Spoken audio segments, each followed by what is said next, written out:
La Copa América se caracterizó por diferentes tipos de polémicas y desorganización a lo largo del tiempo. Incluso antes de llevar su nombre actual, cuando se la conocía como Campeonato Sudamericano, ya era cuestionada por la falta de compromiso y seriedad, llegando al punto de tener solo 3 participantes en eventos que hoy se consideran oficiales. Sin embargo, esto es solo el nivel superficial de este iceberg. Adentrémonos poco a poco en las profundidades más oscuras de esta increíble competencia. Nivel 1. En este primer nivel nos encontramos con grandísimos jugadores que nunca ganaron la Copa. A pesar de su increíble nivel y aporte al fútbol, jugadores como Pelé, Diego Armando Maradona, Zico, Carlos Valderrama y José Luis Chilavert nunca conquistaron el título. Y llama la atención que Marcelo ni siquiera la jugó. Copa América 2020. No voy a extenderme mucho con esta edición de la Copa América por su cercanía con la actualidad, pero no podemos pasar por alto los motivos de su difícil organización. Inicialmente se jugaría en Colombia y Argentina, pero luego de ser postergada por la pandemia ya en 2021, en Colombia sucedieron revueltas sociales que impidieron su realización, dejando a Argentina como única sede. Pero el mal manejo de la sanidad en relación a la pandemia descartaron esta opción, y si bien finalmente se jugó en Brasil, hasta existió la posibilidad de jugarse en Israel.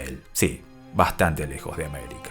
¿Récord de recaudación? Otro dato reciente y llamativo es que la Copa América 2019 fue una de las menos concurridas de toda la historia. El precio de las entradas llegaba hasta los $250. Además de esto, los campos no estaban en condiciones. Los futbolistas fueron alojados en lugares lejanos a los estadios y fue la primera edición en que incluyó el VAR, así como también una de las competencias donde peor se utilizó esta tecnología. Aún así, dirigentes de Conmebol declararon que la final representó un récord para el fútbol de Brasil, con un total de $10 millones de recaudación. Las mayores goleadas registradas hasta la fecha son el 10-0 de Brasil frente a Bolivia en el 49, el 11-0 de Argentina a Venezuela en el 75 y la mayor goleada también de Argentina 12-0 frente a Ecuador en 1942. Nivel 2. Paraguay en la Copa América 2011. El seleccionado guaraní logró llegar a la final sin ganar ni un solo partido, algo similar a lo que pasó con Boca recientemente en la Copa Libertadores. Paraguay empató con Ecuador, Brasil y Venezuela en fase de grupos, en cuartos nuevamente contra Brasil y en semifinal de nuevo Venezuela. A todos les ganó por penales, pero perdió 3-0 en la final contra Uruguay. El premio Consuelo. En 1997 Bolivia fue sede de la competencia y su seleccionado, luego de perder la final, recibió la llamada Copa Boliviana, que fue entregada a todos los subcampeones a partir de esa edición, salvando el caso del centenario. La maldición de Brasil. La verde-amarela no pudo ganar una Copa América fuera de casa y romper el maleficio hasta 1997. Las 4 copas anteriores fueron ganadas de local. Y hablando de locales, Uruguay de local. La celeste ganó todas las Copa Américas en las que fue sede. Bicampeones de América. Solo existen 4 países que lograron ganar 2 o más campeonatos consecutivos: Chile, Brasil, Uruguay y Argentina. Puntualmente Argentina es el único seleccionado que oficialmente tiene 3 consecutivas. Sin embargo, estamos hablando de las ediciones de 1945, 46 y 47. Sí, 3 años consecutivos y con un mundo en guerra. El peor equipo. El equipo menos exitoso de la Copa América es Venezuela. Su primera participación fue recién en 1963 y no logró pasar de cuartos de final hasta 2011, cuando perdió la semifinal y el partido por el tercer puesto. Desde que existe la fase de grupos, solo logró superarla en 5 ocasiones, contando la de 2024 que se encuentra en curso mientras grabo este video. El partido más largo. El encuentro fue de Brasil frente a Uruguay en 1919 y duró 150 minutos. Las reglas por aquel entonces eran diferentes y el encuentro no podía terminar en empate. El primer gol del partido llegó en el minuto 122 y gracias a esto Brasil conquistó su primera Copa América, hoy reconocida como oficial. Las 3 Copa América sin sede. En 1975, 79 y 82, la Copa América se dividió en grupos y cada uno jugó con un sistema de ida y vuelta con local y visitante. Nivel 3. El país que fue anfitrión pero no local. A Paraguay le asignaron la organización de la Copa América 1924 y la del 53. Sin embargo, la primera terminó jugándose en Uruguay y la segunda en Perú. La falta de infraestructura les impidió recibir a los equipos en casa, pero los encargados de la organización fue la Asociación Paraguaya de Fútbol, un club jugando la Copa América. En la década del 40, en el campeonato sudamericano, al igual que en el mundo en general, reinaba el desorden. El torneo pasó a jugarse cuando se podía y no cuando se debía. Varios países países optaron por no asistir y el formato de competencia cambiaba de edición en edición. Aún así, a día de hoy son reconocidos como oficiales, torneos como el del 45, donde no asistieron Paraguay y Perú, además de una curiosa participación de Colombia, ya que en vez de asistir el seleccionado, participó el equipo junior de Barranquilla. Sí, un club jugó un torneo de selecciones hoy considerado oficial. 2 Copa América en el mismo año. En 1959 el campeonato tuvo lugar en Argentina, pero Ecuador inauguraba el Estadio Guayaquil y solicitó a la Conmebol permiso para organizar la Copa América en celebración. Conmebol permitió el desarrollo del torneo que ganó Uruguay, pero finalmente no tuvo carácter de oficial. Por su parte, la edición de Argentina considerada oficial fue la última que ganó Argentina hasta la selección del Coco Basile en el 91. 40 años sin una copa para Brasil. El seleccionado verde-amarela pasó exactamente 40 años sin recibir una Copa América, desde el 49 hasta el 89. Curiosamente salió campeón un 16 de julio, el mismo día que el Maracanazo y contra el mismo equipo, Uruguay. El seleccionado elegido por votación popular. En 1947 se jugó por primera vez la Copa en Ecuador y el seleccionado argentino aún no estaba definido debido a cuestiones internas de la dirigencia. Debido a esto, formaron parte del equipo con una votación popular que terminó poniendo en la delantera a Di Stéfano y Méndez, quienes volvieron con la copa debajo del brazo. ¿El debut de Venezuela o de Peñarol? En su primer partido de la historia de la Copa América, en 1967 en Uruguay, Venezuela asistió al encuentro con una camiseta muy similar a la de su rival, Chile. Como no tenían una segunda opción, se optó por utilizar el uniforme de Peñarol.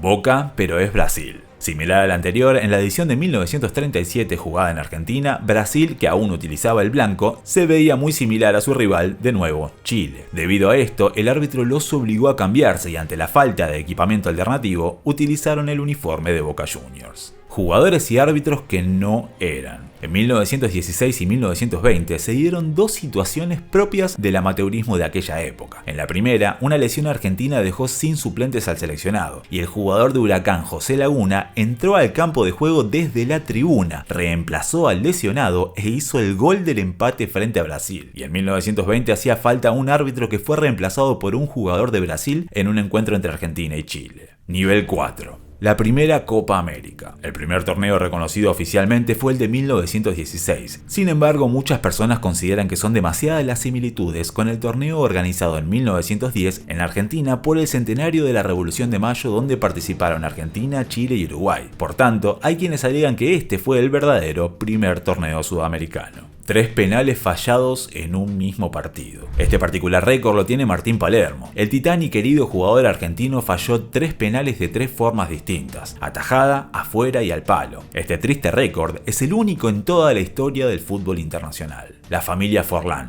Diego Forlán conquistó el torneo en 2011. Su padre, Pablo Forlán, logró ganar la competencia en 1967 y su abuelo materno, Carlos Corazó, era técnico en esta misma Copa América del 67. Por lo tanto, 3 generaciones de la familia lograron el título. Una atajada que costó una vida. En su debut con el seleccionado uruguayo, Roberto Cheri tuvo una participación brillante en la victoria 2-0 contra Chile en Río de Janeiro. Sin embargo, el golpe de un disparo de las por aquel entonces pesadas pelotas de fútbol estranguló una hernia y Roberto falleció en el hospital días después del partido, a la edad de 23. En su honor, Brasil y Argentina jugaron un partido a beneficio. Brasil utilizó la camiseta de Peñarol y Argentina la de Uruguay. La recaudación del evento se destinó a la familia de Cheri y la copa fue donada a Peñarol. Hace poco ya se cumplieron 100 años de este evento. Nivel 5. La selección que cruzó los Andes en mula. En el mismo año que el dato anterior, 1919, Chile jugó el campeonato organizado en Brasil y al volver, luego de trasladarse en barco y tren, se vieron varados en la ciudad de Mendoza debido a una fuerte tormenta de nieve. Sin poder terminar su viaje, optaron por cruzar los Andes en mula, tardando un total de 40 días en volver a su país. Un recuerdo poco grato, sobre todo porque terminaron últimos en la tabla. El dedo de Jara. En 2015 Uruguay se enfrentaba a Chile en los cuartos de final, en un partido difícil debido a las condiciones del clima, cuando en el minuto 62 el chileno Jara le metió el dedo hasta donde no llega a la luz a Edison Cavani, quien reaccionó con un golpe en la cara con el cual se ganó la segunda amarilla y la expulsión, situación que dejó más de una polémica para hablar. Fiesta mexicana con alcohol y mujerzuelas. En 2011, 6 jugadores del equipo azteca organizaron reuniones privadas con prostitutas y cervezas, que se volvió un escándalo mediático y les costó la expulsión de 8 personas de su plantel. Recuerden este dato para más adelante. Nivel 6. Sobornos. Es sabido que en el mundo del fútbol han existido todo tipo de arreglos e intereses monetarios para elegir sedes, selecciones invitadas y hasta resultados. Pero pocas veces salen a la luz con tanta claridad como en 2016, cuando el exalcalde de Maracaibo afirmó que sobornó a la Conmebol para que la final de la Copa América 2007 se jugara en su ciudad. Según afirmó, se utilizaron testaferros para conseguir dólares que luego se transportaron en avionetas que se repartieron por Sudamérica, pero prácticamente nadie conocía el destino de todas ellas, por lo que no hay constancia de quién recibió el dinero. También se encontraron registros y arreglos dudosos en las ediciones del Centenario y 2019, que acumulan casi 200 millones de dólares en sobornos, principalmente relacionados a los derechos de transmisión televisiva. Celebraron de más. Chile clasificó con poco mérito en la fase de eliminatorias del 2007, y aún así lo celebraron a lo grande. Todo iba bien hasta que comenzaron a tomar de más, lanzarse comida y a acosar y molestar al personal del hotel. En principio los medios no se habían enterado de esto, si no fuera porque 2 días después, aún con resaca, se comieron 6 goles ante Brasil. La Asociación Nacional de Fútbol chilena decidió darles una sanción de 20 partidos de suspensión, y el director técnico optó por renunciar. Arturo Vidal en 2015. Luego de un buen inicio para los locales, Chile, el técnico decidió darles un descanso a los jugadores. En este interín, Arturo Vidal se vio envuelto en polémicas al estrellar su Ferrari en evidente estado de ebriedad, luego de una noche de casino junto a su pareja. El centrocampista pasó un día en la comisaría luego del examen positivo de alcoholemia y fue liberado a la brevedad por las fuertes presiones de diferentes sectores políticos, desde la organización de fútbol chilena, los aficionados y hasta la propia presidenta del país, quien avaló al jugador. Como sanción recibió solo una multa y una palmadita en la espalda, y Sampaoli le permitió seguir en la competencia que finalmente ganaron. Como ya hemos visto en este video, muchos jugadores recibieron graves sanciones por acciones menores a esta, incluso sin poner en riesgo la vida de nadie, mientras que Vidal no recibió ninguna.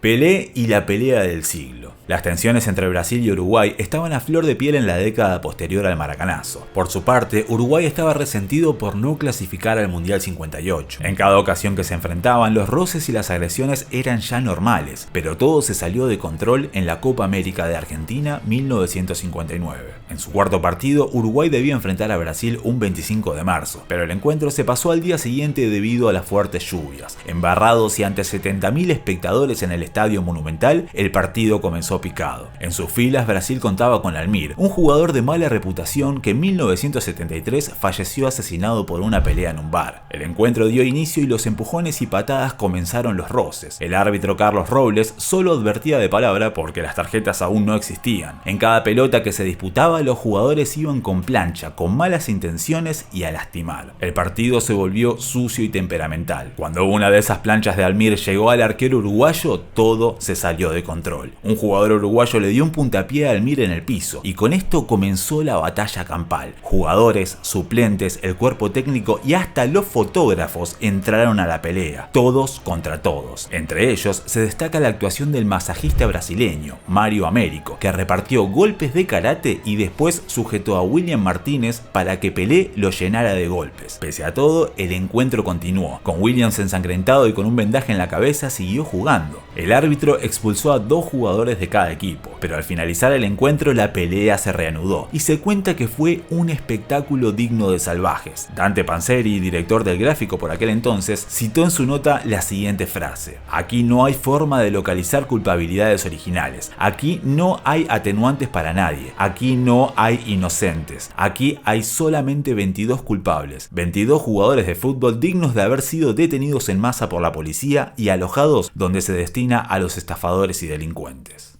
El primer crimen. En la edición de 1924 se registró el primer caso de violencia relacionado con el campeonato sudamericano, en un enfrentamiento entre simpatizantes de Argentina y Uruguay donde falleció Pedro Demby, y el culpable, conocido como el petizo hincha de Boca, solo pasó 1 año y medio en prisión. Nivel 7. Racismo extremo. En 1919 el presidente de Brasil promulgó una ley que prohibía a los jugadores negros participar de la liga y el seleccionado nacional, algo similar a lo que pasaba en aquella época en el boxeo. En Brasil, gracias al levantamiento de los aficionados, esta ley duró poco. Para 1922 disputaron y ganaron la copa junto a su mejor jugador, Arthur Friedrich. De padre alemán y madre mulata, fue el primer rey del fútbol brasileño, y para jugar sin ser cuestionado pasaba largos ratos peinando su pelo para para que desaparecieran los rulos y quedara lo más lacio posible, además de espolvorearse casi todo el cuerpo con polvo de arroz para simular una tez más clara. Resulta curioso que si buscamos en internet fotos que originalmente eran en blanco y negro, al darles color, ya sea por racismo o por ignorancia, los editores le pusieron la piel clara. Copa América 2001. Colombia por primera vez recibía como local un torneo de selecciones mayores, cosa que no habían logrado concretar en el pasado, teniendo como principal ejemplo el Mundial 86 que le negaron y terminó jugándose en México. La gran crisis social y los violentos grupos armados que manejaban gran parte del país no impidieron que el país cafetero sea sede de la competencia, y los problemas no tardaron en llegar. Su por aquel entonces presidente Andrés Pastrana llevaba años negociando con la FARC para lograr la paz, pero meses antes del inicio de la Copa, el conflicto se endureció y se convirtió en un problema de seguridad. La gota que colmó el vaso fue el secuestro del dirigente del fútbol colombiano Hernán Mejía Campuzano, quien curiosamente fue liberado a tiempo para que llegue a una reunión que se celebraría en Buenos Aires, donde se decidió el futuro de esta edición. En esta reunión expresó que sacarle la Copa a Colombia sería el peor de los atentados al país. El torneo finalmente se realizó sin mayores problemas, pero Argentina no asistió debido a amenazas de muerte recibidas poco antes de la inauguración. Brasil presentó un equipo alternativo y Canadá puso la seguridad de su equipo por sobre todo, motivo por el cual tampoco asistió. De último momento tuvieron que buscar selecciones que cubrieran estos cupos, que fueron Honduras y Costa Rica, a quienes invitaron solo 24 y 48 horas antes, y asistieron al evento con rigurosos protocolos de seguridad. Se dice que el único motivo por el que esta copa no se postergó fueron las urgencias del Mundial 2002, y es recordada como una Copa América sucia y de poco valor. También es la única que ganó Colombia. El presidente Pastrana subió a recibir la copa como si fuera un jugador más y recibió una copia de la copa que conserva en su casa. Él la llama la Copa de la Paz, a pesar de que meses después rompió las negociaciones con los terroristas y de paz poco se habló. Descontentos con todo esto y tras el mal desarrollo de Colombia en las eliminatorias del Mundial 2002, Argentina y Uruguay pactaron un polémico empate que favorecía a los churrúas y dejó afuera a Colombia del Mundial.